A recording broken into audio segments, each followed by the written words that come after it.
તો આ લાઈવ આપને જીવંત પ્રસારણ બતાવી રહ્યા છે વડાપ્રધાન નરેન્દ્ર મોદી સોમનાથ મંદિર પરિસરથી અંદર હવે આગળ વધી રહ્યા છે, અંદર જઈ રહ્યા છે અને દાદાના દર્શન તેમણે કર્યા છે।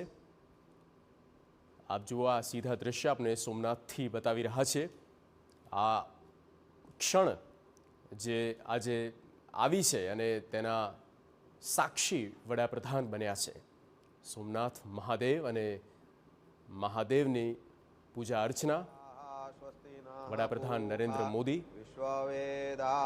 હજારો વર્ષોનો જે ઇતિહાસ રહ્યો છે અને આ જે આક્રમણકારીઓએ મંદિરને નુકસાન પહોંચાડ્યું, મંદિરને વિધ્વંસ કરવાનો પ્રયત્ન કર્યો અને આ વિધ્વંસની ગાથા નથી પણ એ તમામ હજારો કરોડો હિન્દુઓની આસ્થાની ગાથા છે, સ્વાભિમાનની ગાથા છે જે આજે રજૂ થઈ છે। શું થયું હતું ઇતિહાસમાં લોકોને એ જાણવાની જરૂર છે।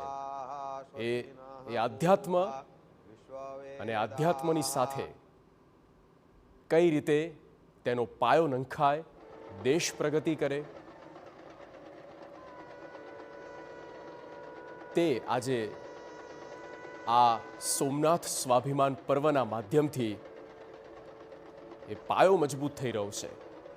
કારણ કે ઔદ્યોગિક વિકાસ ત્યારે જ શક્ય છે જ્યારે આધ્યાત્મ તેમાં જોડાય છે અને એ આધ્યાત્મની તાકાત શું છે તે એ લેટર જ્યારે પહેલીવાર વડાપ્રધાને 1 જાન્યુઆરીના રોજ લખ્યું હતું, એક્સના માધ્યમથી તેમણે સોમનાથના 1000 વર્ષ પહેલાં શું થયું અને કઈ રીતે એ આક્રમણકારીઓએ મંદિરને તોડ્યું, શિવલિંગને નુકસાન પહોંચાડ્યું, પણ સૌથી મોટી તેના કરતાં પણ મોટી વાત એ હતી કે કરોડો હિન્દુઓની